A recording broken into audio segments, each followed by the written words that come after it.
આ બનેલી હકીકત કહું. એક પતિ પત્ની રહેતા હતા ને, પતિ ખેતીનું કામ કરે અને પત્ની ઘરનું કામ કરે.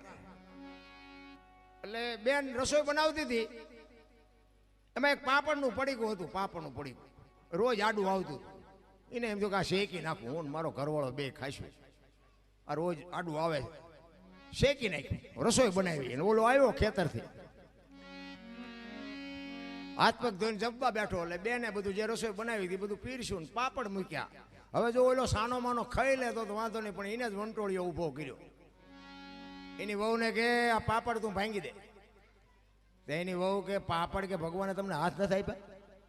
એ કે તું મારી વહુ છું, હું કહું એમ તારે કરવું પડે. એ કે પણ એ જ્યાં મેં ના પાડી તું મારી વહુ નથી, એવું મેં થોડું કીધું. હું તમારી વહુ જ છું બરોબર છે, પણ ભગવાને તમને હાથ નથી આપ્યા. એ કે ભાંગી દેવાનો હક કેમ? હવે આપણા બૈરાને તો આપણે ન ઓળખતા હોય તો મેળ હોય ભાંગી દે ને, ન હોય ભાંગી દે. આપણે 20 વર્ષ 30 વર્ષ ભેગા રહ્યા હોય તો આપણને ખબર ન હોય કે આપણું બૈરું આપણા ખિસ્સામાં જેટલું છે. એ કે ભાંગી દેવાનો છે કે નથી ભાંગી દેવાનો? કે નથી ભાંગી દેવાનો. બાપુ ઘર ભાંગી ગયું, પાપડ ન ભાંગ્યો, એ રખડે બે. આ સત્ય હકીકત ની વાત કરો. હવે શું કે છે કે આ સમાધાન કરાવો. એટલે પાપડ ન ભાંગે તમે બૈરા રાખી શકો. આ હાથે કરીને વંટોળિયો ઉભો ન કર્યો કહેવાય.